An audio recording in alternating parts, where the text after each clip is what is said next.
नमस्कार, आप देख रहे हैं दूरदर्शन किसान। मैं हूं मोनालिसा। स्वागत है आपका हमारे खास कार्यक्रम वाद संवाद में। एक ऐसा कार्यक्रम जिसमें हम खेती किसानी से जुड़े किसी गंभीर मुद्दे पर मंथन कर दिशा देने की कोशिश करते हैं।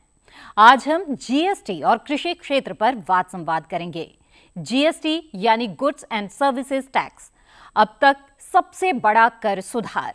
ऐसा कर सुधार जो अर्थव्यवस्था का कायाकल्प करेगा। इसके असर से कोई भी अछूता शायद नहीं बचेगा। तो क्या है ये जीएसटी? क्यों है ये इतना महत्वपूर्ण? क्यों सालों तक इसके लिए शब्द संघर्ष चलता रहा? कौन कौन से करों की जगह लेगा ये? इसका खेती किसानी पर क्या असर पड़ेगा? ऐसे कितने ही सवाल हमारे मन में हो सकते हैं। ये सरकार सबका साथ और सबका विकास में भरोसा रखती है। देश की जीडीपी में 16% योगदान कृषि क्षेत्र का है। प्रधानमंत्री नरेंद्र मोदी के नेतृत्व वाली सरकार अगले 5 साल में किसानों की आय दुगनी करने में लगी है। तो जीएसटी का कृषि क्षेत्र पर क्या असर होगा? जीएसटी पर प्रधानमंत्री ने 8 अगस्त 2016 को लोकसभा में क्या कहा था, आइए देखते हैं।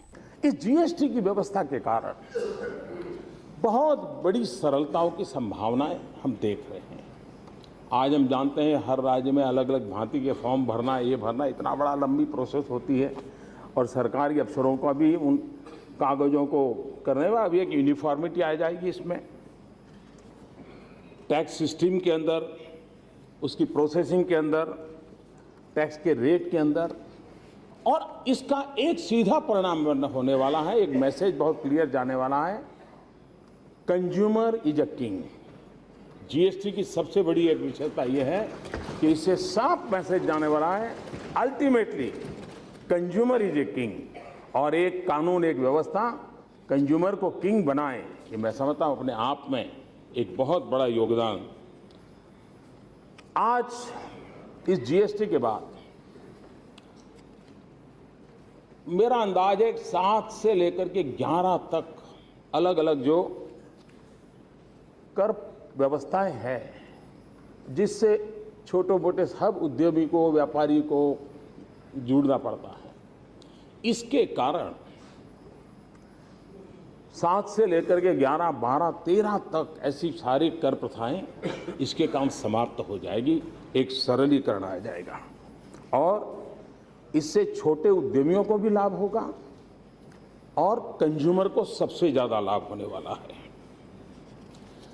जीएसटी जो छोटे उत्पादक है उनको सुरक्षा की गारंटी देता है और हमारे देश की इकोनॉमी को ड्राइव करने में ये जो छोटे छोटे उद्यमकार है वो एक बहुत बड़ी ताकत है। हम उनको जितना सुरक्षित करेंगे उतना मैं समझता हूं कि इसके कारण बहुत लाभ होने वाला है। तो आपने प्रधानमंत्री को सुना, ये तो जीएसटी से मिलने वाले लाभों की एक झलक थी। और क्या क्या होने वाला है, इस पर वाद संवाद के लिए हमारे साथ स्टूडियो में मौजूद हैं केंद्रीय उत्पाद और सीमा शुल्क बोर्ड में आयुक्त श्री एम.के. सिन्हा। नमस्कार। इंस्टीट्यूट ऑफ कंपनी सेक्रेटरीज के कोर ग्रुप ऑन जीएसटी के संयोजक Shri Pradeep Mittal. PhD chamber of commerce की अप्रत्यक्ष कर समिति के अध्यक्ष श्री बिमल जैन और टाइम्स ऑफ इंडिया के बिजनेस एडिटर श्री सिद्धार्थ। आप सभी का डीडी किसान पर स्वागत है। तो जीएसटी और कृषि क्षेत्र पर वाद संवाद से पहले आइए देखते हैं क्या है जीएसटी।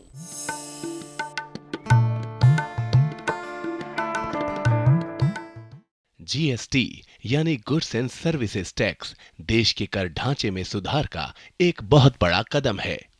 जीएसटी में उत्पाद शुल्क, वैट, सेवा कर, विलासिता शुल्क, मनोरंजन कर, चुंगी कर जैसे 7 से 13 कर समाहित किए गए हैं।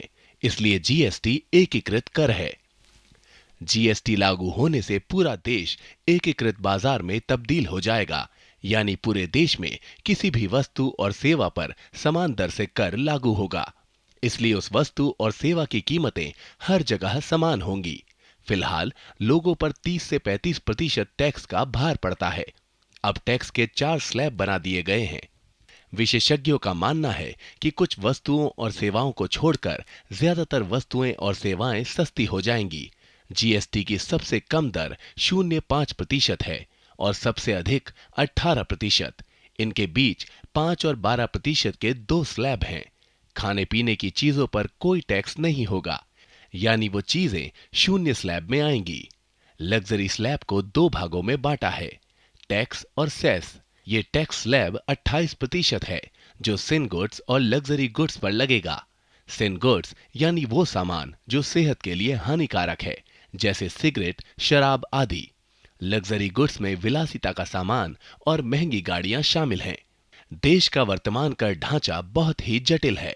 भारतीय संविधान के अनुसार मुख्य रूप से वस्तुओं की बिक्री पर कर लगाने का अधिकार राज्य सरकार और वस्तुओं के उत्पादन और सेवाओं पर कर लगाने का अधिकार केंद्र सरकार के पास है।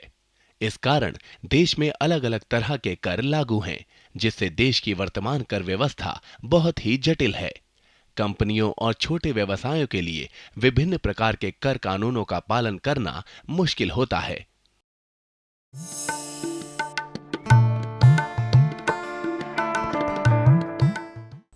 तो आपने रिपोर्ट देखी, जिस तरह से आम आदमी पर असर पड़ता है वैसे किसान पर भी असर पड़ता है। एक आम आदमी के नाते सबसे पहले हम ये समझने की कोशिश करेंगे कि 1 जुलाई से जीएसटी लागू होने पर किस तरह के बदलाव आएंगे। बिमल जी, सबसे पहले आपसे मैं चर्चा की शुरुआत करना चाहूंगी। बताएं हमें, जीएसटी लागू होने से किस तरह के बदलाव आएंगे? देखिए, जीएसटी लागू होने से जो बदलाव हम देखना चाह रहे हैं और देश देखना चाह रहा है, सबसे पहले ये देश का biggest indirect tax reform since independence. आप देखिए आज इनडायरेक्ट टैक्स में प्रॉब्लम्स क्या हैं। मल्टीप्लिसिटी ऑफ टैक्सेस, सेंट्रल भी टैक्सेस लगाती है, स्टेट भी टैक्सेस लगाती है। अराउंड 17 इनडायरेक्ट टैक्सेस मर्ज हो जाएंगे, जिसका नाम होगा जीएसटी। दूसरा फायदा हमें ये होने वाला है कि आज हम इनडायरेक्ट टैक्स में कैस्केडिंग देखते हैं, tax on tax. Excise duty जो मैन्युफैक्चरर चार्ज करता है वो वैट डीलर को उसकी क्रेडिट नहीं मिलती, या वैट डीलर जो वैट चार्ज करता है वो सर्विस प्रोवाइडर को उसकी क्रेडिट नहीं मिलती। और भी ऐसे कर हैं like CST, luxury tax, entertainment tax, इनकी क्रेडिट नहीं मिलती। तो ये कैस्केडिंग खत्म हो जाएगा जीएसटी में। तीसरा फायदा हमें जो होने वाला है, आज हम डबल टैक्सेस से स्ट्रगल कर रहे हैं जी। आप एसी रेस्टोरेंट में जाइए, आपके 10,000 रुपए के बिल के ऊपर पूरा वैट लगता है और 40% ऑफ 10,000 रुपीज के ऊपर सर्विस टैक्स लगता है। ऐसे कई ऐसे सर्विसेज हैं like construction, IPR, IT software, works contract, जिस पे डबल टैक्स लगता है। जीएसटी में ये क्लैरिटी आएगी, या तो सप्लाई गुड्स की मानी जाएगी या सप्लाई सर्विसेज की मानी जाएगी, यानी डबल टैक्स नहीं लगेगा। और फॉरमोस्ट जो हम वन नेशन वन टैक्स की बात कर रहे हैं, वो एडवांटेज क्या है? आज की डेट में आप एनसीआर रीजन में हैं, हरियाणा के वैट प्रोविजन दिल्ली में नहीं लगते, दिल्ली के वैट प्रोविजन यूपी में नहीं लगते। हम state wise VAT provision follow करते हैं जो एक स्टेट से दूसरे स्टेट में डिफरेंट है। जीएसटी लॉ यूनिफॉर्म लॉ होगा जो पैन इंडिया बेसिस पे लगेगा, एक्सेप्ट जम्मू एंड कश्मीर। तो क्या होगा, जो दिल्ली में हमारे लिए प्रोविजन है वो पूरे इंडिया में सेम प्रोविजन होंगे, रजिस्ट्रेशन के लिए, पेमेंट के लिए, रिटर्न के लिए। यानी हम सब के लिए इंडिया एक नेशनल मार्केट बन के उभरेगा। That is the biggest advantage for GST. बिल्कुल, यानी कि ये जटिलताएं जो हैं वो समाप्त होगी। मित्तल जी, इससे कर चोरी भी रुकेगी क्या? बिल्कुल, कर चोरी बहुत ज़्यादा रुकेगी, बिकॉज क्योंकि पहले क्या होता था कि अगर किसी वस्तु को मैन्युफैक्चरर ने या उत्पाद ने बनाया है, वो सप्लाई कर रहा है होलसेलर को, ठीक है, और होलसेलर आगे दे रहा है उसको आपके डीलर को, और डीलर आगे दे रखा है सब डीलर को, सब डीलर आगे दे रखा है आपके कंज्यूमर को। तो जब जो गुड्स हैं हमारी मैन्युफैक्चर से चल रही हैं और होलसेलर तक आ रही हैं, डीलर तक आ रही हैं, तो ये होता था कि एक दूसरे के क्रेडिट लेते चले जाते थे। और कई स्टेज पे क्या होता था कि जो डीलर है या होलसेलर है वो जो माल है वो अपना कैश में, कच्चे में निकाल दिया करता था। ठीक है, आगे जो कच्चे में माल निकला है और फिर वो आगे कैसे उसका डिस्पोजल हुआ है उसका कुछ सरकार को कुछ नहीं पता चलता था। अब क्या होगा, क्योंकि जो माल मैन्युफैक्चर बना रहा है उसका इनवॉइस उसको जीएसटी का जो नेटवर्क है उसमें डालना पड़ेगा। ठीक। तो अगर ए ने माल बनाया, उसका जीएसटी के नेटवर्क पे डिटेल्स आ गई, ए ने माल बी को बेचा, बी का नाम आ गया कि ये माल बी के पास आया है, फिर बी को आगे दिखाना पड़ेगा कि उसने उस माल का क्या करा। ठीक। वो सी के पास गया तो किस प्राइस में गया, उसने टैक्स पेमेंट करा नहीं करा। सिमिलरली सी ने फिर आगे उसको कंज्यूमर को बेचा है, फिर आगे डीलर को बेचा है, फिर उसने किस रेट पे माल बेचा है और कितना उसने टैक्स दिया है। तो हर स्टेज पर हम ये देखेंगे कि सरकार को टैक्स मिल रहा है जी। और जो टैक्स दे रहा है खरीदते वक्त उसका उसको फायदा मिलेगा। तो हर स्टेज पर अगर आप देखेंगे कि सरकार को जो है बढ़ती कीमत पर जो वैल्यू एडिशन हो रहा है उस पर सरकार को टैक्स मिल रहा है, जो कि पहले ये संभव नहीं था। ठीक है, यानी पारदर्शिता भी बढ़ रही है और फायदे तो इसके है ही, इसीलिए इसे सबसे बड़े आर्थिक सुधार के तौर पर देखा जा रहा है। तो आइए इसके सफर पर भी बात कर लेते हैं। सिद्धार्थ जी, जीएसटी की कल्पना पूर्व प्रधानमंत्री अटल बिहारी वाजपेयी ने की थी, अगर गलत नहीं हो तो साल 1999 की बात होगी, पर इसे 2004 में सत्ता में आए यूपीए 1 के राज्य में इसे साकार करने की कोशिश की गई। तो अब तक का ये जो सफर है वो काफी लंबा सफर रहा है, ऐसा क्यों, इतना वक्त लग गया? जी, सबसे पहले तो जब वैट आया उसके बाद चर्चा जीएसटी की तरफ या वैट की तरफ मूव करने की अगर आप देखें तो वीपी सिंह साहब के टाइम से शुरुआत हुई थी। उसके बाद जब राज्यों ने वैट पे सहमति बनाई और वैट जब पूरे देश के सभी राज्यों में लग गया, उसके बाद जीएसटी की के ऊपर चर्चा की शुरुआत हुई। जैसा जाहिर है कि इसमें स्टेट और राज्य और केंद्र दोनों अपने पावर्स को मिला के टैक्सेशन की सिस्टम में जा रहे हैं और ये पावर शेयर करने के ऊपर किस तरीके से इसको इफेक्टिव बनाया जाए और किस तरीके से दोनों जगह में पावर रहे, इसके ऊपर बड़ी लंबी चर्चा हुई। बीच में थोड़ी बहुत राजनीति के वजह से और थोड़ा बहुत सहमति नहीं बनने की वजह, जिसकी वजह से सहमति नहीं बनी, इस वजह से ये इसको इम्प्लीमेंट होने में इतना वक्त लग गया है। लेकिन अगर आप देखें 2014 से काफ़ी स्पीड से इसमें प्रोग्रेस हुआ है और एक बार जब संविधान में संशोधन हो गया उसके बाद सब कुछ काफ़ी रफ्तार से बढ़ा है। जी बिल्कुल।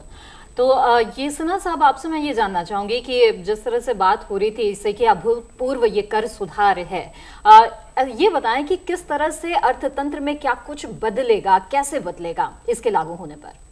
देखिए, अर्थतंत्र में जो मूल परिवर्तन आएगा वो है कि इफ़िशियंसी बहुत बढ़ जाएगा, क्योंकि बहुत सारे कर जो आपको अलग अलग देने पड़ते थे उसके कारण बार बार आपको कंप्लायंस करना पड़ता था, उन सब की जगह आप एक बार कंप्लायंस कर पाएंगे। पूरे भारत में एक ही दर से टैक्स लगेगा, इस तरह से पूरा भारत एक बाजार बन पाएगा। जो बहुत तरह की कैस्केडिंग थी वो ख़त्म हो जाएगी। मूवमेंट ऑफ गुड्स जो होता था एक राज्य से दूसरे राज्यों के बीच में, जिसमें काफ़ी अवरोध थे, वो अवरोध सारे ख़त्म हो जाएंगे। तो इन सभी को मिलाकर आपको एक इफ़िशियंसी गेन मिलेगी। उसके बाद आप एक यूनिफॉर्म आईटी प्लेटफॉर्म पर चले जा रहे हैं जीएसटीएन पे, तो सारी प्रक्रिया बड़ी तेज़ी से होगी, आईटी प्लेटफॉर्म पे होगी और सुचारू रूप से होगी। तो इससे उम्मीद है कि जीडीपी में काफ़ी ग्रोथ आएगा। जी, उपभोक्ताओं के तौर पे हमें बताएं और ख़ास तौर पे उपभोक्ता के रूप में किसानों को किस तरह से इससे जो कर व्यवस्था ये आएगी इससे राहत मिलेगी? देखिए, किसान के लिए उसका जो भी किसान कृषक को खेती करने में जो कुछ भी लगता है जी, जैसे कीटनाशक हैं, बीज हैं, इन चीज़ों पे जो करों की दरें होंगी वो इस तरह की होंगी कि किसानों को शायद लाभ हो सके इससे। इसके बाद कैस्केडिंग इफेक्ट कम होने से इन चीज़ों का मूल्य घटेगा।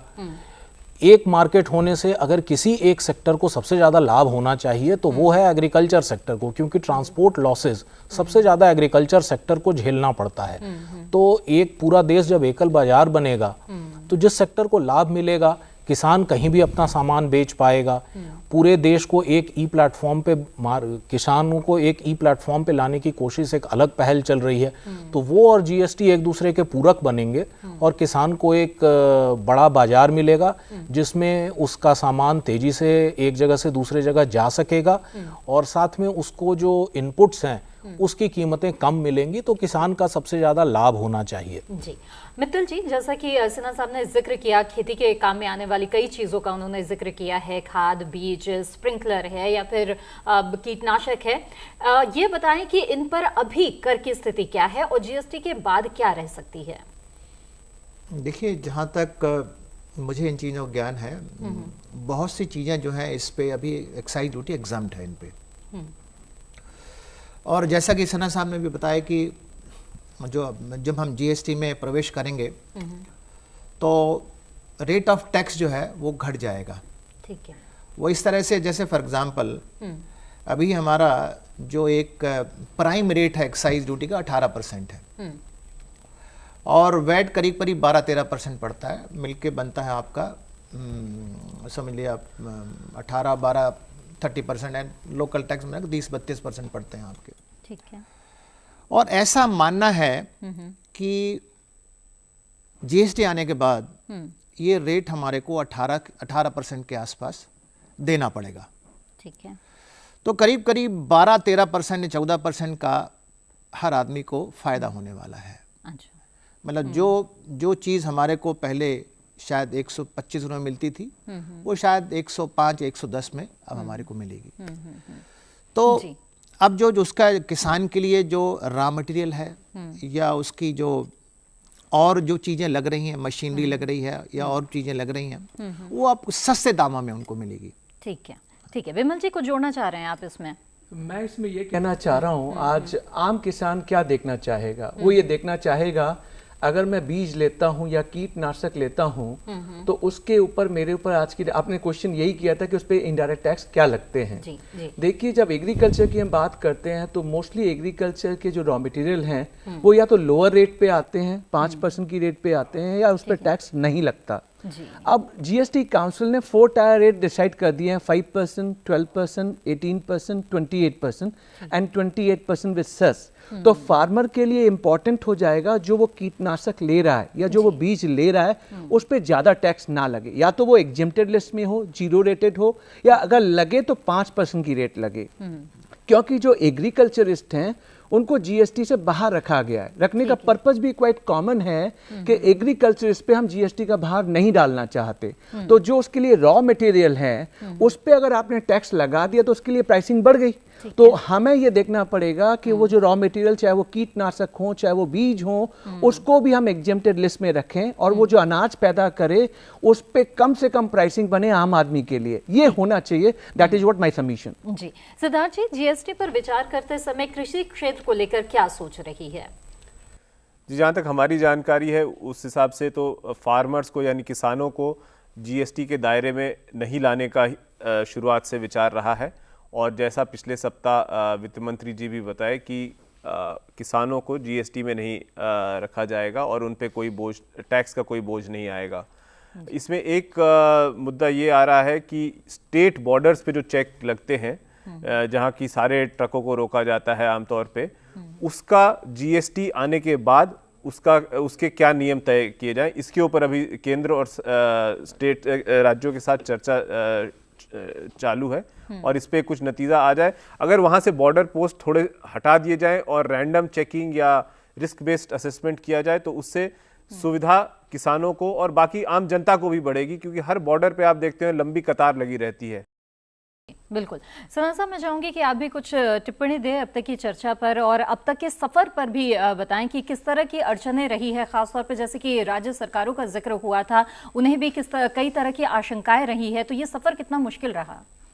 देखिए, मैं जीएसटी का सफ़र तो काफ़ी लंबा रहा है। 2014 के बाद का सफ़र अगर आप देखें तो मूल तौर पे 2 मुद्दे थे जिसके कारण 2016 की अगस्त तक ये नहीं हो पा रहा था। एक तो था कि केंद्र और राज्य सरकारों के बीच में सहमति नहीं बन पा रही थी, खासकर कंपनसेशन के मुद्दे पे और पुराने सीएसटी पेमेंट्स के मुद्दे पर। और दूसरी परेशानी यहाँ आ रही थी कि जो राज्य उत्पादन करते हैं और एक्सपोर्टिंग स्टेट्स हैं उन्हें लग रहा था कि उन्हें जो रेवेन्यू लॉस होगा वो काफ़ी ज़्यादा होगा और किस तरह से इसकी भरपाई हो पाएगी।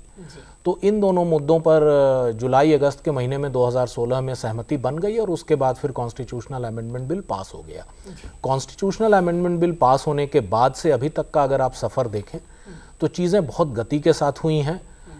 कानून बन गया है, नियम बन गए हैं, आईटी प्लेटफॉर्म पे भी काम काफ़ी एडवांस स्टेज में है, वो जीएसटीएन का काम भी बड़े सुचारू रूप से चल रहा है। और जो प्रशासनिक फेरबदल और रिस्ट्रक्चरिंग की ज़रूरत है टैक्स एडमिनिस्ट्रेशन के लिए, वो काम भी काफ़ी आगे बढ़ चुका है। तो 2016 के बाद से चीज़ें काफ़ी तेज़ी से बढ़ रही हैं और 1 जुलाई से हम जीएसटी को इस देश में देख पाएंगे। बिल्कुल, और बहुत ही उम्मीदें हैं लोगों को इस बिल को लेकर के। जीएसटी लागू होने पर कई तरह के फायदे लोगों को होंगे, ऐसी उन्हें उम्मीद है। और इसी पर हमारी चर्चा ये जारी रहेगी जीएसटी और कृषि क्षेत्र पर। फिलहाल वक्त हो गया एक छोटे से ब्रेक का, हम जल्द हाजिर होंगे। बने रहें दूरदर्शन किसान पर।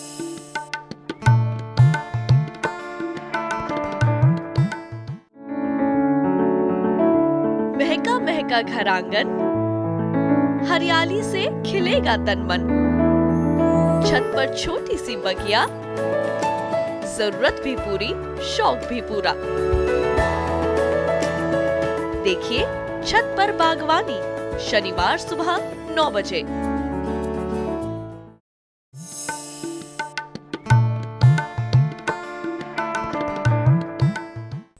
ब्रेक के बाद दूरदर्शन किसान पर आपका फिर से स्वागत है। आप देख रहे हैं वाद संवाद। जीएसटी और कृषि क्षेत्र। जीएसटी के दायरे में कौन होगा, कौन सी वस्तु और सेवा किस स्लैब में होंगी, इसका फैसला जीएसटी काउंसिल करती है, जिसमें 32 सदस्य हैं। काउंसिल ने ही एग्रीकल्चरिस्ट यानी किसान की परिभाषा तय की है। वाद संवाद का सिलसिला आगे बढ़ाने से पहले देखते हैं इस बारे में एक रिपोर्ट।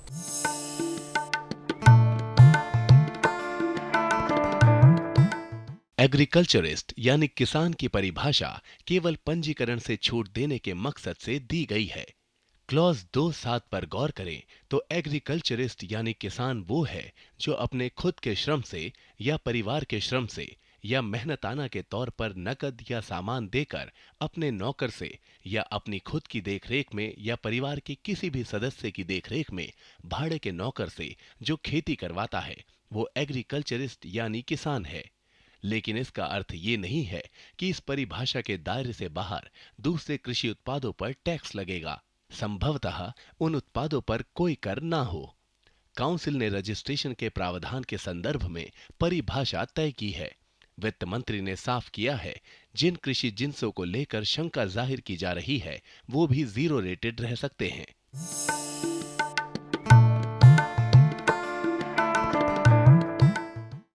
तो अभी आपने रिपोर्ट देखी, आइए चर्चा को आगे बढ़ाते हैं। सिन्हा साहब, ये बताएं कि एग्रीकल्चरिस्ट यानी किसान की परिभाषा को तय करना कितना महत्वपूर्ण था और क्या इसमें कोई परेशानी भी आई, यानी कि किसी तरह की जटिलता भी रही क्या?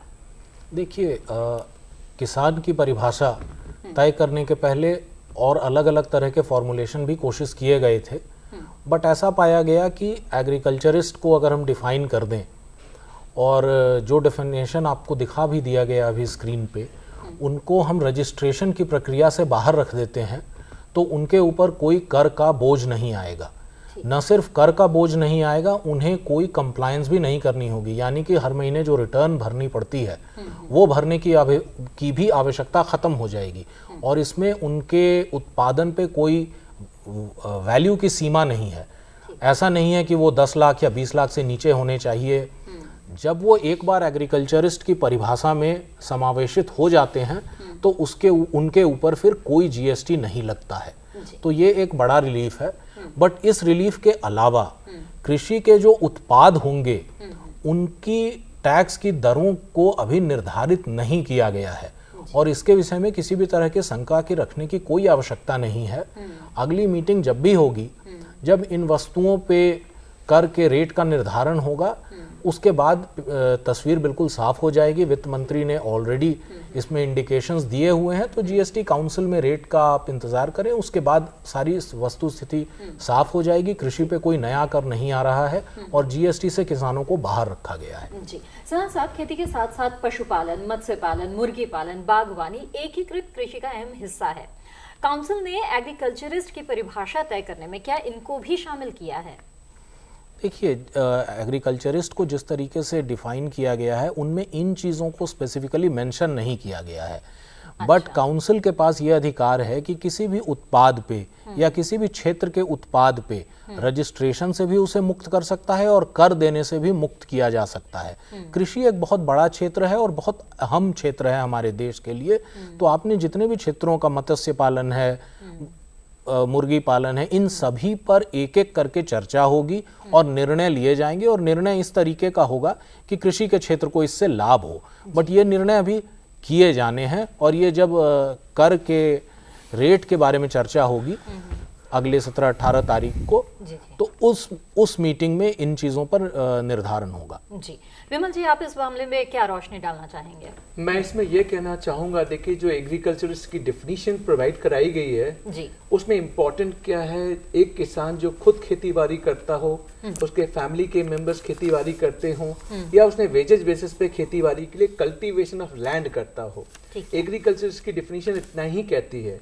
तो फिर जो आपने अभी क्वेश्चन किया और पूछा कि पोल्ट्री फार्मिंग, डेयरी फार्मिंग, क्या ये भी जीएसटी से बाहर होंगे? आज अगर आप डेफिनेशन देखें तो इसके हिसाब से इनको एग्रीकल्चरिस्ट नहीं कहा जाएगा जब तक कि जीएसटी काउंसिल ये डिसाइड ना करे कि हम पोल्ट्री फार्मिंग, डेयरी फार्मिंग या सीरीकल्चर, इनको भी हम जीएसटी से बाहर रखेंगे। अगर वो चाहते हैं जीएसटी से बाहर रहेंगे तो इन्हें एक एग्जिम्पशन लिस्ट लानी पड़ेगी, उसमें बताना पड़ेगा कि ये भी जीएसटी से बाहर होंगे। आपका ये क्वेश्चन था कि किसान ये सारी चीजें करता है, डेयरी फार्मिंग, गाय भैंस पालता है, डेयरी फार्मिंग करता है, पोल्ट्री फार्मिंग करता है, सीरीकल्चर भी है। तो ऐसी चीजों को अगर आप चाहते हैं जीएसटी में ना रखा जाए या बाहर रखा जाए तो उसके लिए आपको इसे एग्जिम्पशन लिस्ट में डालना पड़ेगा। अब मैं सिन्हा साहब से सहमत हूं कि ये वाली बात जो जीएसटी काउंसिल है वो डिसाइड करेगी। तो आज की डेट में जो लॉ है उसके हिसाब से सारे के सारे के ऊपर जीएसटी लगना है, लेकिन जब तक कि इसको एग्जिम्पशन लिस्ट में नहीं डाला जाएगा तब तक हम सर्टेनिटी के साथ ये नहीं कह सकते कि जीएसटी से बाहर हैं। जी जी, आय के आधार पर मित्तल जी भी कोई स्लैब रखा गया है क्या? अभी तक तो ऐसा कुछ प्रावधान नहीं है कि आय के हिसाब से कुछ रखा जाए। मे बी आने वाले भविष्य में ऐसा कुछ काउंसिल या सरकार हमारी जो है, बट मेरा ये मानना है कि जो सरकार की आज नीतियां हैं, जो हमारे प्रधानमंत्री जी भी बार बार ये कह रहे हैं कि भाई हमें जो है एग्रीकल्चरिस्ट की या किसानों की इनकम हमें बढ़ानी है। तो इनकम इसी तरह से बढ़ाई जा सकती है जब उनको हम करों में ज़्यादा से ज़्यादा उनको हम फ़ायदा पहुंचाएं, और फ़ायदा इसी तरीके से होगा कि जब हम जो हमारा जो ये नया टैक्स है किसानों को उसकी परिधि से बाहर रखा जाए ताकि उनकी इनकम बढ़े। ये मेरा सोचना है। मोनालिसा जी, एक चीज़ बोलना चाहूँगा, जीएसटी में जो रजिस्ट्रेशन के लिए अमाउंट दिया गया है वो एग्रीगेट टर्नओवर 20 लाख रुपए का दिया गया है। अगर आपकी एग्रीगेट टर्नओवर 20 लाख रुपए से नीचे है तो आपको जीएसटी में रजिस्ट्रेशन नहीं लेना है, जो 10 लाख रुपए होगा हिली state and north eastern state के लिए। तो ये तो जनरल है, चाहे वो एग्रीकल्चरिस्ट है या नॉन एग्री। अगर एग्रीकल्चरिस्ट है तो उसकी अमाउंट कुछ भी हो उसे जीएसटी में रजिस्ट्रेशन लेना ही नहीं है। अगर नॉन एग्रीकल्चरिस्ट है तो उसे 20 लाख की सीमा देखनी पड़ेगी, जो नॉर्थ ईस्टर्न स्टेट या हिली स्टेट के लिए 10 लाख रुपए है। जी जी, इसमें मैं एक दो बात और जोड़ना चाहूंगा कि कृषि से संबंधित जिन क्षेत्रों का आपने अभी वर्णन किया, जिक्र किया, रजिस्ट्रेशन से छूट देना जीएसटी काउंसिल के पास वो पावर है। और कर से छूट देना ये पावर भी है। तो यदि रजिस्ट्रेशन और कर दोनों से छूट दे दिया जाएगा तो वो पूरी तरह से जीएसटी से बाहर हो जाता है। इस वक्त उसकी तस्वीर कैसे उभरेगी वो अगली मीटिंग के बाद होगी, बट एग्रीकल्चर के क्षेत्र में अभी तक की जो चर्चा रही है उससे ऐसा लगता है कि एग्रीकल्चर पे कोई नया बोझ नहीं आएगा। जी जी जी, ठीक है।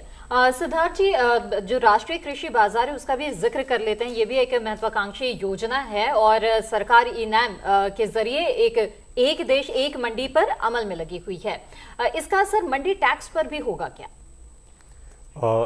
इसके ऊपर तो सारे टैक्स इसमें सम्मिलित कर दिए जाएंगे। ठीक है। तो इस वजह से जहाँ तक कर का सवाल है उसमें तो फायदा होगा ही, परंतु जो एक मंडी वन नेशन वन टैक्स की बात है उसमें मूवमेंट के ऊपर क्या रिस्ट्रिक्शंस वगैरह हैं वो हटाने की ज़्यादा ज़रूरत है, और जो एपीएमसी कानून में तब्दीलियां लानी है उन पे राज्यों को कदम उठाने पड़ेंगे। जी जी जी। बिमल जी, जो ई-नैम की हम बात कर रहे हैं उसकी जो गति है उसमें बाधक यही राज्य और केंद्र और राज्यों के भी अलग अलग जो उनके करों का जो सिस्टम है वो एक बाधक बनता है। तो क्या लगता है कि जीएसटी की वजह से क्या ई-नैम भी तेजी पकड़ेगा? देखिए, मैं पहले पिछला क्वेश्चन थोड़ा करेक्ट कर दूं। मंडी टैक्स जो है वो एपीएमसी लगाती है ठीक है। अगर आज आप जीएसटी का प्रारूप देखें तो पूरी तरह से आप सर्टेनिटी से नहीं कह सकते कि मंडी टैक्स जीएसटी में सब्स्यूम हो जाएगा। सिन्हा साहब हैं सीबीईसी से, वो इसे करेक्ट कर सकते हैं। अगर मंडी टैक्स, और अगर आप किसान की तरफ से देखें तो किसान की तरफ से जरूर है कि ये मंडी टैक्स और डिफरेंट टैक्स जो आज लोकल बॉडी लेवल पे लगते हैं, जो स्टेट के नीचे एक लोकल बॉडी होती है जो लगाती है, ये सारे सब्स्यूम होने चाहिए। अब जब हम आगे की बात कर रहे हैं, सीमलेस मूवमेंट की बात कर रहे हैं, इनलैंड की बात कर रहे हैं, तो ये सारे हमारे एक्सपेक्टेशन विश लिस्ट में है कि ऐसा होना चाहिए। बट ऐसा होने के लिए जीएसटी काउंसिल, जिसमें सेंटर और स्टेट दोनों मिल के तय करेंगे, इन्हें आपस में बैठ के ये तय करना पड़ेगा। एग्रीकल्चर हमारा 60% ऑफ जीडीपी होता था 1960 में, जो आज 16% रह गया है। तो अगर एग्रीकल्चर को हमें बढ़ावा देना है तो हमें ये तय करना पड़ेगा सेंटर और स्टेट को साथ आके कि एग्रीकल्चर को हम प्रमोट करें, जिससे एग्रीकल्चर की प्राइसिंग हमारे फार्मर्स सर्वाइव कर सकें। ये विश लिस्ट है, मैं नहीं कह सकता कि हम जो चाह रहे हैं वो होगा या नहीं होगा, बट एक्सपेक्टेशन ये है कि जीएसटी काउंसिल उन सारी बातों का ध्यान रखेगी कि ऑनरेबल प्राइम मिनिस्टर ने जब 8 अगस्त 2016 जब चर्चा हो रही थी 122 कॉन्स्टिट्यूशन अमेंडमेंट बिल पे, तब उन्होंने कहा था हम फार्मर और एग्रीकल्चर के ऊपर कोई टैक्स नहीं लगाना चाहते, हमारा इंटेंशन नहीं है। और मैं उस वक्त को माइंड में रखते हुए, उस बयान को माइंड में रखते हुए ये कहना चाहता हूं, मुझे लगता है कि एग्रीकल्चर के ऊपर जो भी आज टैक्सेशन है वो सारे नहीं लगेंगे जीएसटी में। ये मेरी भी विश लिस्ट है। जी, सिन्हा साहब कुछ कहना चाहेंगे? और इस विश लिस्ट में बहुत सारी चीज है। अब अगर किसानों के नजरिए से देखें, खाद बीज कीटनाशक तो है ही, कृषि उपकरण है, ये सब भी आते हैं ताकि उन्हें भी इसमें छूट मिल सके। क्या है और कब तक मीटिंग की क्या कोई गुंजाइश है? बैठक कब तक होनी है? कब तक ये बातें तय होंगी? देखिए, जहाँ तक कौन कौन से टैक्स लगेंगे और कौन से टैक्स नहीं लगेंगे, उसके बारे में सिद्धांत ये रहेगा कि जो संविधान में लिस्ट 2 में राज्यों के कर के अधिकार हैं, उसमें से सीरियल नंबर 52 और 54 सब्स्यूम हो गया है जीएसटी में, तो उसके मार्फत जितने भी टैक्स लगते थे वो सभी जीएसटी के बाद नहीं लगेंगे। किंतु कुछ पेमेंट्स जो हैं वो फीस के तौर पे लेती हैं और एपीएमसी लेती हैं, उनका ओरिजिन क्या है वो देखना पड़ेगा और वो हर राज्य में अलग अलग तरीके से है। बट जहाँ तक वो इन दोनों एंट्रीज से आती हैं वो टैक्सेस खत्म हो जाएंगी। जहाँ तक कृषि के उत्पादों के मूवमेंट की बात है, उसमें तीन तरह की समस्याएं अभी आती हैं। एक तो टैक्सेशन के कारण बैरियर क्रिएट होता है, दूसरा राज्यों के अपने अपने कानून हैं उसके कारण बैरियर क्रिएट होता है, और तीसरा फिजिकल बैरियर भी क्रिएट होता है। फिजिकल बैरियर हैं राज्यों के बीच में। तो फिजिकल बैरियर के क्षेत्र में अभी ऐसा किया गया है कि केंद्र और राज्य के अधिकारियों को मिलाकर एक कमिटी बना दी गई है। वो कमिटी कोशिश ये करेगी कि ई परमिट का मार्ग अपना लें और हम फिजिकल बैरियर नहीं करके ई परमिट के थ्रू चीज़ें गुड्स चलती रहें, और अगर रास्ते में कहीं जांच करने की आवश्यकता पड़ जाए तो थोड़ा बहुत जांच कर लिया जाए। बट निश्चित रूप से हर राज्य के बॉर्डर पे रुकना पड़े, ये जो अभी की परेशानी है ये बंद हो, क्योंकि इसमें बहुत ज़्यादा वेस्टेज होता है। तो इस पे काम हो रहा है और उम्मीद है कि ये जो बाधा है ये दूर होगी। ठीक है सिन्हा साहब, जो किसान है वो अतिरिक्त आय के लिए प्रसंस्करण भी करता है, प्रोसेसिंग यूनिट्स भी तैयार करता है। ये बताएं कि प्रोसेसिंग यूनिट्स के मशीन या उपकरण के लिए क्या उनके लिए कुछ जीएसटी दरों का कुछ प्रावधान अभी किया गया है, या फिर जो प्रस्तावित दर हैं और जो मौजूदा दर है उसमें किस तरह का अंतर हो सकता है? देखिए, जीएसटी काउंसिल ने निर्णय ये लिया है कि टैक्स की जो दरें होंगी उसका स्ट्रक्चर बता दिया गया है। अच्छा। जो कि हमारे बाकी सहयोगियों ने भी बताया, 0%, 5, 12, 18 और 28। अच्छा। इंडिविजुअल कौन से उपकरण पे कितना रेट लगेगा इस पर अभी चर्चा नहीं हुई है। बट मोटे तौर पे सैद्धांतिक रूप से राज्य और केंद्र सरकार के बीच सहमति ये है कि आज की तारीख में वैट और एक्साइज को मिला के जो कर लगता है करीब करीब उतना ही कर लगे, ताकि किसी को भी नए कर का बोझ न लगे। अगर उतना ही कर लगता है तो भी चीजों का मूल्य घटना चाहिए, क्योंकि कैस्केडिंग खत्म हो जाएगा। तो कैस्केडिंग अपने आप में 1 से 1.5%, कई जगह 2% तक होता है। तो वो लाभ तो अगर करों का दर समान रूप से रखा जाए जो आज की रेट में है, तो भी चीजों की मूल्य में लाभ होना चाहिए। प्रत्येक व्यक्ति वस्तु पर क्या कर होगा वो अभी निर्धारित नहीं हुआ है, बट वो हो जाएगा अगली मीटिंग में। जिस स्ट्रक्चर की बात हो रही है मित्तल जी, क्या कोल्ड स्टोरेज भंडारण आदि को अगर देखें तो इन चीजों पर भी क्या यही बात लागू होगी? क्योंकि ये किसानों से सीधे सीधे जुड़े मसले हैं।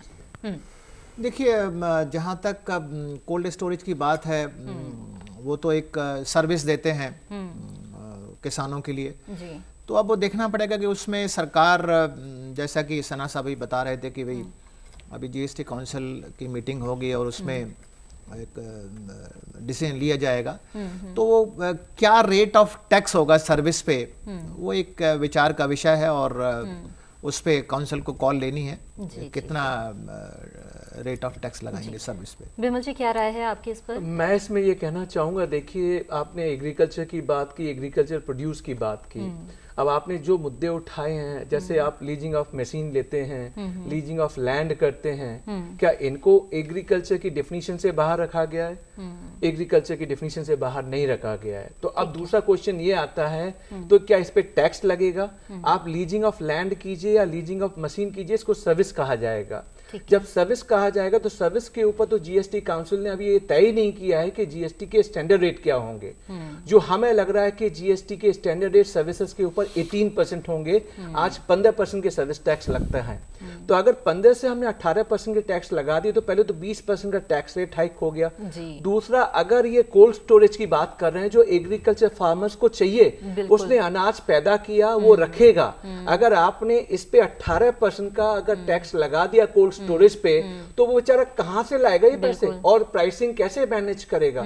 तो मैं तो ये कहूंगा, ये सारी बातें हमारा सेंटर और स्टेट लेके जाएं, आपस में समझें और समझ के एग्रीकल्चर रिलेटेड जितनी एंसिलरी सर्विसेज हैं उनको जीएसटी से बाहर रखें, तभी एग्रीकल्चर जिसको हम फार्मर कह रहे हैं उसको फायदा होगा।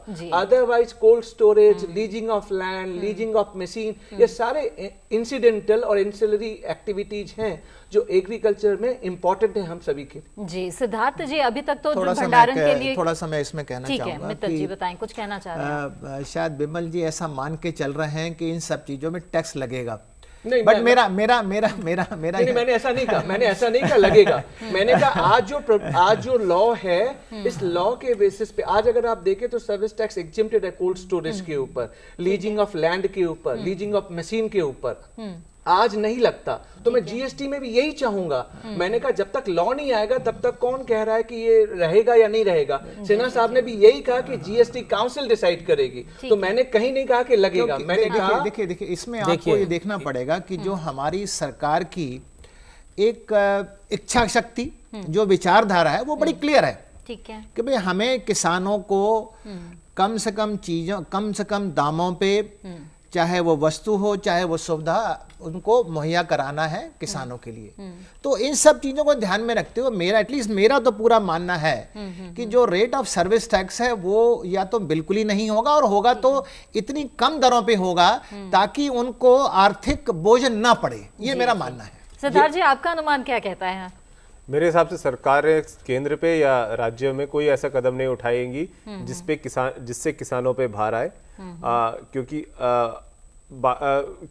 यदि आपने भार बढ़ाया तो आपकी जो रिफॉर्म की प्रतिक्रिया है एग्रीकल्चर में, उस पे एक बाधा लगेगी और पॉलिटिकली भी यह काफी महंगा निर्णय साबित हो सकता है। जी सिन्हा साहब, जो आशंका जताई है विमल जी ने, उस आशंका पर आप क्या कहना चाहेंगे? देखिए, मोटे तौर पे स्ट्रक्चर के बारे में काउंसिल का निर्णय यही है कि जो आज की तारीख में टैक्स की दरें हैं वो टैक्स की दरें चालू रहेंगी। तो अगर किसी प्रकार की सर्विस है, किसी प्रकार का गुड्स है जो एग्जेम्प्ट है, तो उसकी दर तो आज की डेट में 0 है। तो आगे भी काउंसिल के उस ओवरऑल निर्णय से ये अनुमानित किया जा सकता है। ये मेरे लिए कहना संभव नहीं हो पाएगा क्योंकि ये काउंसिल का निर्णय होगा, बट टैक्स रेट बढ़ेंगी नहीं, ये लगभग तय सा लगता है। और एग्रीकल्चर तो वैसे भी भारत एक कृषि प्रधान देश है, बहुत बड़ी अनुपात जनसंख्या की इस पर निर्भर करती है। तो ऐसे कोई निर्णय शायद नहीं होंगे और ये शायद शंका अपने आप में गलत मुझे लगती है। जी, सरकार का विजन और जो सोच है उसे देखते हुए तो हम बेहतरी की उम्मीद कर सकते हैं। चलिए, इसी तरह से बात संवाद हमारा जारी रहेगा। वक्त हो गया एक छोटे से ब्रेक का। ब्रेक के बाद भी जीएसटी और कृषि क्षेत्र पर इसके असर पर हम चर्चा करते रहेंगे। आप बने रहें दूरदर्शन किसान पर।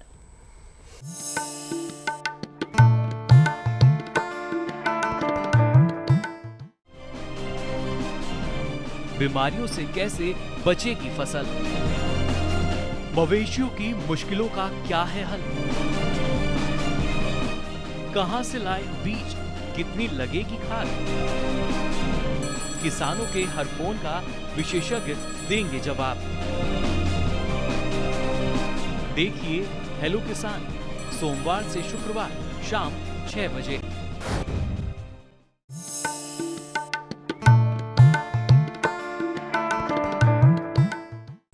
ब्रेक के बाद दूरदर्शन किसान पर आपका फिर से स्वागत है। आप देख रहे हैं वाद संवाद, जीएसटी और कृषि क्षेत्र। तो वाद संवाद को आगे बढ़ाते हैं। जीएसटी यानी गुड्स एंड सर्विसेज टैक्स का कृषि क्षेत्र पर कैसा प्रभाव होगा, इस पर चर्चा जारी है। सिन्हा साहब, ये बताएं कि जीएसटी की दरें तय करने में गरीबों और ग्रामीण समुदाय का ध्यान किस तरह से रखा गया है? देखिए, दर तय होना अभी बाकी है। उसके लिए कमेटी है जो बैकग्राउंड में काम कर रही है, और मोटे तौर पे जिन चीज़ों पे अगर आप आज भी एक्साइज की एग्जाम्पशन लिस्ट को देखें तो आप पाएंगे कि वो चीज़ें जो गरीब व्यक्ति इस्तेमाल करता है उन सब पे एग्जाम्पशन है। तो इन जो और वैट में भी बहुत चीज़ों पर एग्जाम्पशन है, तो इन सब को मिलाकर एक नया लिस्ट बनेगा और इस पे राजनीतिक रूप से विचार करके जीएसटी काउंसिल में निर्णय ले लिया जाएगा। और ऐसी उम्मीद है कि जिन चीज़ों पे आज की डेट में एग्जाम्पशन है वो आगे भी कायम रहेगी, बट ये एक निर्णय लेने वाली बात है और इस पे डिस्कशन होना अभी बाकी है। खासकर कंज्यूमर प्राइस इंडेक्स में जो चीज़ें जाती हैं जो कि आम आदमी इस्तेमाल करता है, उन चीज़ों पे जो जीएसटी में डिस्कशंस चली हैं अभी तक, उनसे ऐसा लगता है कि सहानुभूतिपूर्वक ही सारे राजनेता विचार करेंगे और वैसा ही रेट रखा जाएगा जिससे आम आदमी पे कोई बोझ ना पड़े। जी मित्तल जी, ये बताएं कि अनाज के आयात निर्यात की अभी क्या स्थिति है और जीएसटी लागू होने के बाद इस पर किस तरह का असर पड़ने की संभावना देखी जा रही है?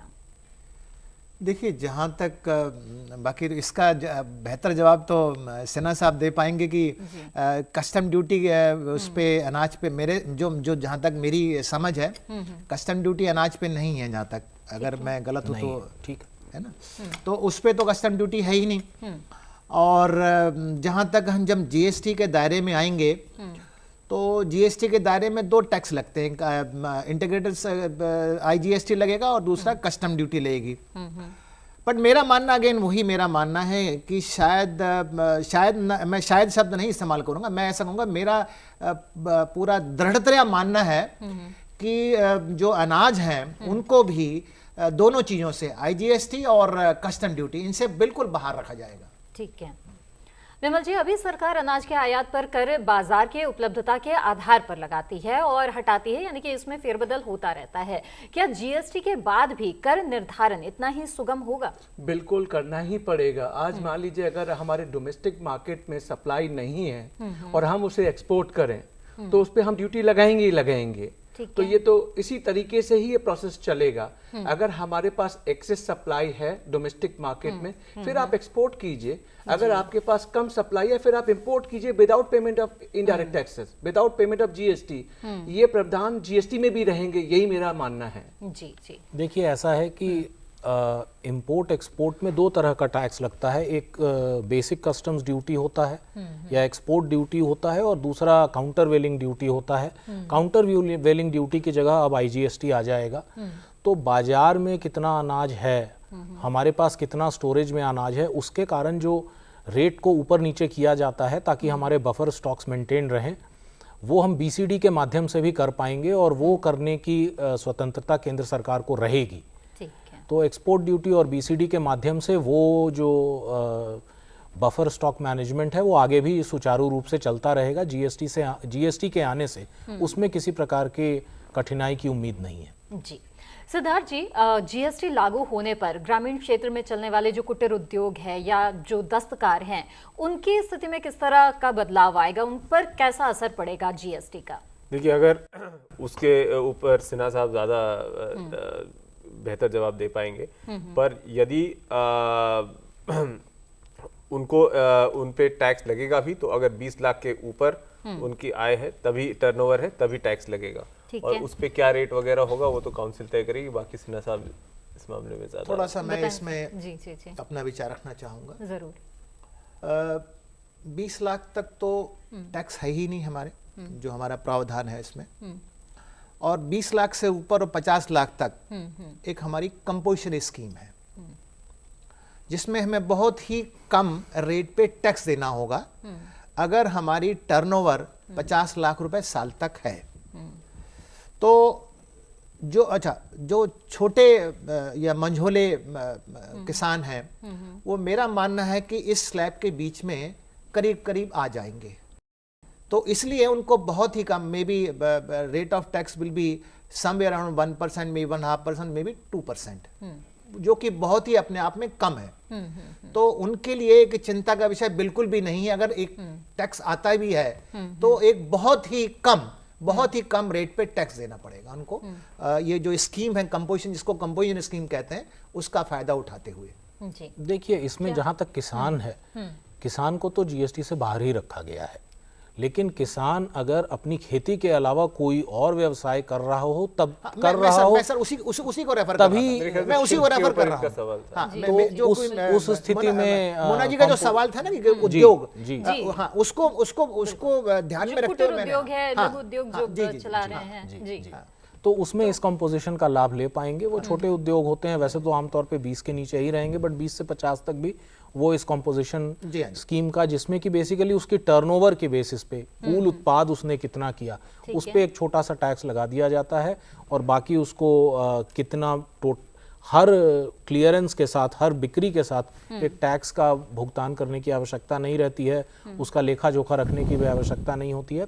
तो एक बहुत ही सुचारू रूप से सरलीकरण किया हुआ टैक्स होता है, जो कि उसके टर्नओवर पे लगा दिया जाता है। वो लगेगा, वो काफी कम दरों पर लगता भी है। विमल जी, आपका आकलन क्या कहता है, जो छोटे व्यवसाय जो हैं, जो ग्रामीण क्षेत्र में रह रहे हैं, उन पर किस तरह का असर होगा? देखिए, जो छोटे एसएमई सेक्टर जिनकी हम बात कर रहे हैं, और जो मेरे को पैनलिस्ट ने कहा एक कॉम्पोजिशन डीलर का एक रजिस्ट्रेशन प्रावधान है, बिल्कुल सही कहा गया है। ट्रेडर के लिए 1% रहेगा, मैन्युफैक्चरर के लिए 2% रहेगा, और जो रेस्टोरेंट हैं उनके लिए 5% रहेगा। और कॉम्पोजिशन डीलर को मंथली रिटर्न नहीं भरना है, क्वार्टरली भरना है। लेकिन जो एसएमई सेक्टर है या जो एमएसएमई सेक्टर है, वो कंप्यूटर प्रोन नहीं है, वो एजुकेटेड नहीं है। तो हमें क्या करना पड़ेगा, हमें जीएसटी अवेयरनेस के प्रोग्राम बनाने पड़ेंगे, हमें उस रिमोट लोकेशन तक जाना पड़ेगा, उन्हें समझाना पड़ेगा कि जीएसटी में अगर मान लीजिए उनकी टर्नओवर 20 लाख रुपए से ऊपर है, 50 लाख के नीचे है तो कॉम्पोजिशन है, 50 लाख से ऊपर है तो रेगुलर टैक्सेबल पर्सन है, तो वो रजिस्ट्रेशन कैसे लेगा, अपनी इनवॉइस कैसे जनरेट, क्योंकि अब वो मैनुअल, हम लोग पेपर टैक्सेशन से पेपरलेस टैक्सेशन में जा रहे हैं। बिल्कुल। तो एसएमई सेक्टर को हमें एजुकेट करना है, उन्हें अपने साथ लेके आना है। तभी आपने पहला क्वेश्चन पहले उठाया था कि इसमें करप्शन खत्म हो जाएगा, टैक्स इवेजन खत्म हो जाएगा। टैक्स इवेजन तभी खत्म होगा जब ये सेक्टर हमारे साथ आए और जीएसटीएन पे अपनी इनवॉइस अपलोड करेगा, जीएसटीएन पे अपनी रिटर्न अपलोड करेगा। तो एक जीएसटी अवेयरनेस का जो प्रोग्राम है, जो ऑनरेबल फाइनेंस मिनिस्टर और प्राइम मिनिस्टर ने कहा है कि नाउ अब स्टार्ट होगा जुलाई 1, 2017 तक, ये एजुकेशन का होना बहुत जरूरी है। बट अदरवाइज एक बार हम इस जीएसटी में आ गए और ये सारी एजुकेशन हमने डाउनलोड कर दी, तो मुझे लगता है हमारी जीडीपी भी ग्रो करेगी और करप्शन भी कम होगा और टैक्स इवेजन भी कम होगा। जी सिद्धार्थ जी, आपकी क्या राय है? अब जैसे आईटी में भी बताया, सिन्हा साहब ने भी बताया कि जोर दिया जा रहा है, लेकिन वही बात है कि कितने जो किसान हैं वो इससे जुड़ पाएंगे, ये एक अहम बात है, और जो जागरूकता है वो बढ़ाने की जरूरत होगी। जी, जागरूकता के लिए प्रधानमंत्री जी ने अभी अपने पार्टी के सारे सांसदों को बोला है कि गांव देहात में अपने क्षेत्र में जाएं और इसका बताएं। इसके अलावा सरकार की एक स्कीम आएगी जिसके तहत ट्रेडर्स से सभाएं आयोजित की जाएंगी। इसके अलावा एडवर्टाइजमेंट का कैंपेन होगा। तो अभी आने वाले 3 महीनों में लोगों को अवगत कराया जाएगा कि उनको कैसे नए टैक्स रेजिम में कैसे उनका संचालन होगा। ठीक है, अगर आप मुझे इजाजत दें तो मैं कहना चाहूँगा, जैसा कि आपने एक शंका जाहिर करी कि भाई जो हमारे किसान बंधुवर हैं जो गांव में हैं और वो कैसे इसको कंप्लाई विद करेंगे, कैसे इसका जो लॉ की जो सीमाएं हैं उसको कैसे। तो मेरा ऐसा मानना है कि देखिए कि जो जीएसटी का जो एक सिस्टम है उसमें हर चीज कंप्यूटराइज्ड है। आपको खुद नहीं जाना है, खुद नहीं फाइल करना है, मैनुअल कुछ नहीं है, सब चीज कंप्यूटराइज्ड है।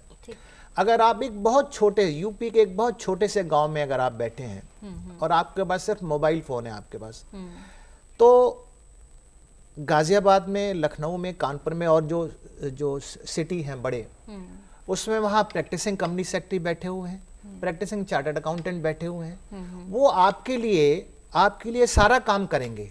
चाहे आपको रजिस्ट्रेशन लेना है, आपको रिटर्न फाइल करनी है, आपको टैक्स की पेमेंट करनी है, आपको रिकॉर्ड्स मेंटेन करने हैं या साल में जो रिटर्न वो सारा काम वो लोग करेंगे।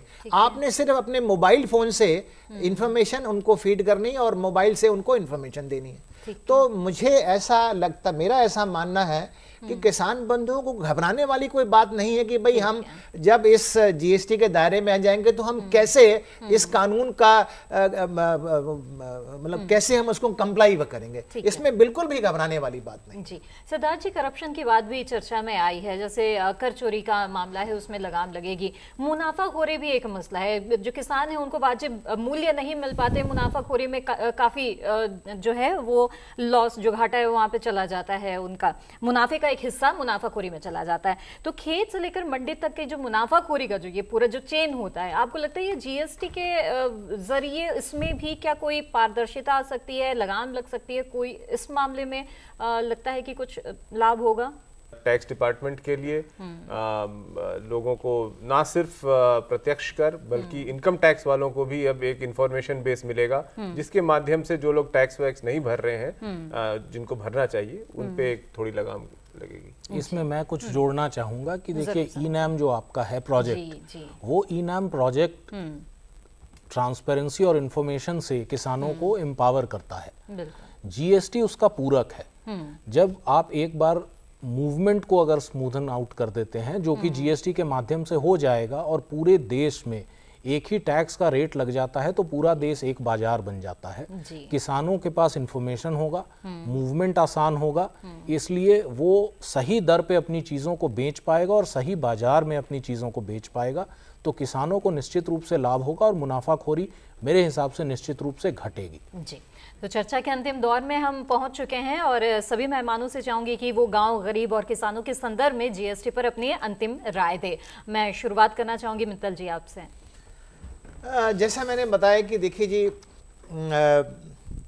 जो किसान बंधुवर है उनके लिए अपनी खेती के लिए जो चाहे वो बीज है, चाहे कीटनाशक है या अपने फर्टिलाइज़र है या जो प्लांटर मशीनरी है जो वो खरीदेंगे, वो जो आज की तारीख में जो पैसा दे रहे हैं उन सब चीज़ों के लिए, उससे ज़रूर ही कम होगा, ये मेरा मानना है।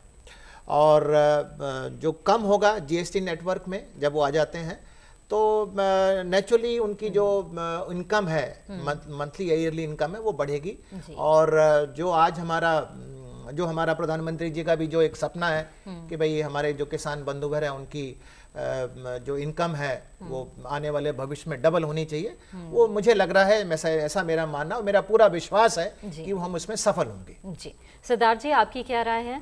जी, जैसा अभी तक प्रतीत हो रहा है कि किसानों पे, कृषक पे कोई टैक्स लगने की सरकार की का कोई प्लान नहीं है, और उनको अभी जैसा टैक्स रजीम है वैसा ही टैक्स रजीम रहेगा। और जहां तक मित्तल साहब ने जैसा बताया, दामों में थोड़ा कमी आनी चाहिए आने वाले दिनों में। अगर इमीडिएटली नहीं भी आए तो 6 महीने साल भर के अंदर जरूर दाम गिरेंगे। जी विमल जी। देखिए, मुझे लगता है जीएसटी हम सबके लिए फायदेमंद होने वाला है। Biggest indirect tax reform since independence 1947। Agriculturist को बाहर रखा गया है और प्राइम मिनिस्टर और फाइनेंस मिनिस्टर ने बहुत कैटेगरिकली कहा है कि एग्रीकल्चर प्रोड्यूस को हम जीएसटी दायरे में नहीं लाएंगे। इससे ये सर्टेनिटी है कि एग्रीकल्चरिस्ट को घबराने की कोई जरूरत नहीं है। दूसरा, जब हम बात कर रहे हैं कि जीएसटी हमारा एक बिगेस्ट इनडायरेक्ट टैक्स रिफॉर्म है, तो हम सबके लिए फायदेमंद है। ये एम्प्लॉयमेंट अपॉर्चुनिटीज क्रिएट करेगा, 2% इंक्रीमेंटल जीडीपी ग्रोथ होगा, इंटरमीडिएट खत्म हो जाएंगे, इंडिया एक नेशनल मार्केट बनने वाला है। रेट सभी को मालूम होंगे, दिल्ली बैठ के मुझे मालूम होगा कि अगर मैं केरला में भी बेचूंगा तो रेट क्या होगा, वो ट्रांसपेरेंसी लेके आएगा। ये ट्रांसपेरेंसी आपकी करप्शन को भी खत्म करता है, टैक्स इवेजन को भी खत्म करता है। तो जीएसटी मुझे लगता है हम सबके लिए फायदेमंद है और हम सबको इसका स्वागत करना चाहिए। बिल्कुल। सना साहब, अब आपकी आखिरी टिप्पणी। देखिए, जीएसटी से करों के दरों के बारे में इन सब ने बता दिया कि नया टैक्स नहीं कोई एग्रीकल्चर पे आएगा, बट जीएसटी से जो कृषि को सबसे बड़ा लाभ मुझे नज़र आता है वो मूवमेंट सुचारू हो जाएगा पूरे कंट्री में। और ट्रकों का मूवमेंट अगर कहीं बॉर्डर पे रुकता था तो सबसे ज़्यादा किसी को हानि होती थी तो एग्रीकल्चर सेक्टर को होती थी। तो वो जैसे ही सुचारू होता है एग्रीकल्चर सेक्टर को लाभ होगा। और टर्म्स ऑफ ट्रेड जो पूरे इकोनॉमी का होता है उसमें लगता है मुझे कि कृषि के उत्पादों का जो प्रतिशत है वो बढ़ेगा और मूवमेंट, लॉसेस का घटना, कैस्केडिंग इफेक्ट का घटना, किसानों के पास ई नैम के माध्यम से इंफॉर्मेशन होना, किसी भी समय किसी भी वस्तु का सही दर पता होना और उसको बेच पाने की क्षमता रखना, ये किसानों को एम्पावर करेगा। टैक्स रेट्स कम नहीं रहेंगी, उन पे टैक्स नहीं रहेगा, वो कृषि के बाहर रहेंगे। तो मोटे तौर पे किसानों को जीएसटी से जितने भी क्षेत्र हैं सबको लाभ होगा, बट मुझे लगता है कृषि क्षेत्र को सबसे ज्यादा लाभ होगा। जीएसटी यानी गुड्स एंड सर्विसेज टैक्स का कृषि क्षेत्र पर प्रभाव के कई पहलुओं पर हमने चर्चा की। जाहिर है कि अब तक के सबसे बड़े कर सुधार का हमारी अर्थव्यवस्था, गांव और गरीब किसान पर अनुकूल असर रहेगा। यूँ तो हमारे पास पूछने को और भी बहुत कुछ है और विशेषज्ञ मेहमानों के पास भी बताने को बहुत कुछ है, लेकिन समय इजाजत नहीं दे रहा है। आज के लिए बस इतना ही, विदा लेते हैं। लेकिन उससे पहले अपने सभी विशेषज्ञ मेहमानों का समय निकालकर वाद संवाद करने के लिए बहुत बहुत आभार। धन्यवाद। अगले सप्ताह वाद संवाद करने फिर मिलेंगे नए विषय के साथ। बने रहिए दूरदर्शन किसान पर।